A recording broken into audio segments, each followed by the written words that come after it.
আজ ৩রা মার্চ উচ্চ মাধ্যমিক পরীক্ষা শুরু।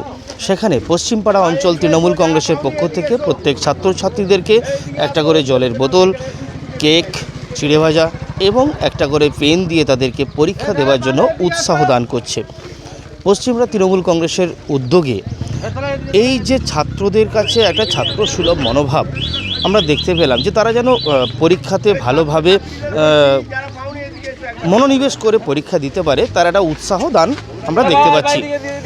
উচ্চ মাধ্যমিক পরীক্ষা শুরু হয়েই গেছে, আর কয়েক মিনিটের মধ্যেই স্কুলের গেট খুলে দেবে, ছাত্রছাত্রীরা তাদের জীবনের দ্বিতীয় সিঁড়ি পা দেবে। তো পরীক্ষার্থীরা আস্তে আস্তে এসে পৌঁছেছে স্কুলের গেটের সামনে। আমরা সেই ছবি দেখাচ্ছি ক্রাইম প্রেস বেঙ্গলের পর্দায়। হুগলি জেলার গোঘাট থানার অন্তর্গত পশ্চিমপাড়া অঞ্চলের ঝরিয়া শ্রী রামকৃষ্ণ বিদ্যাপীঠে আজ উচ্চ মাধ্যমিক পরীক্ষা শুরু হলো।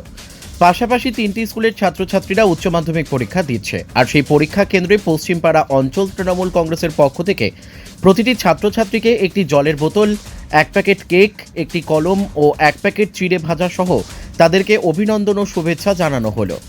এরকম টিফিন পেয়ে ছাত্রছাত্রীরাও বেজায় খুশি। Bureau report, crime press Bengal news.